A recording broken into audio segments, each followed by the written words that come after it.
This is the project so far. I have already stripped down this Bratzilla doll. I think she is... I can't remember what the doll's called, but her surname is Broomsticks. I've taken out the inside eyes. They're so blue and twinkly because I put a layer of clear nail polish on it because I might have fogged them up with acetone when trying to remove the face.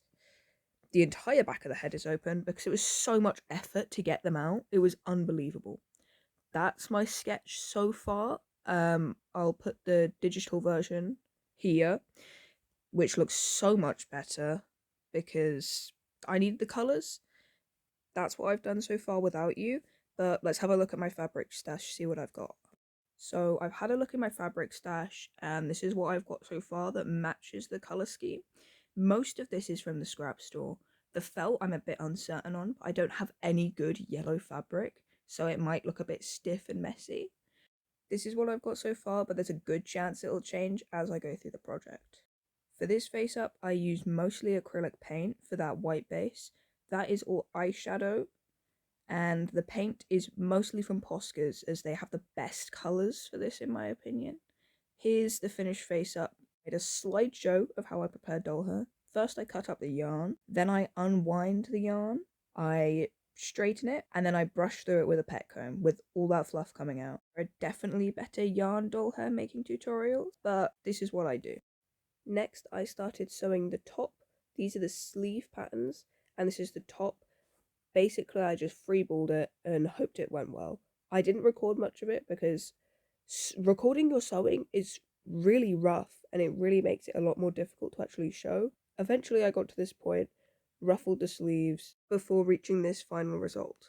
I then started working on the neck ruffle, which I basically just got a long strip of felt and tried to ruffle it up by running a straight line of stitches through the fabric while it was ruched, and I think it worked out really well, although the back is a lot smaller than the front.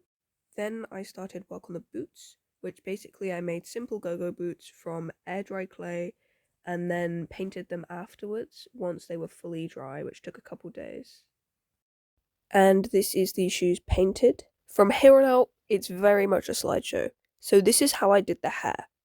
This is how we started.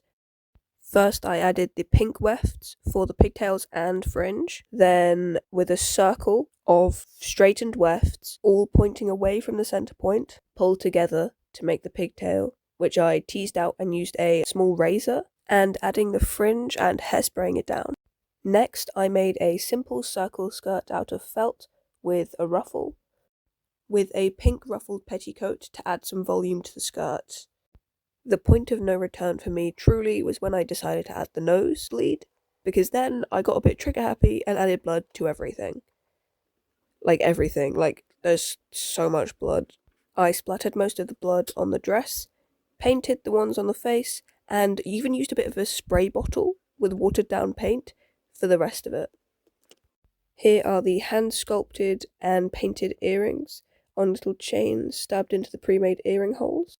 I then started work on her main prop, which is a hammer made completely from cardboard.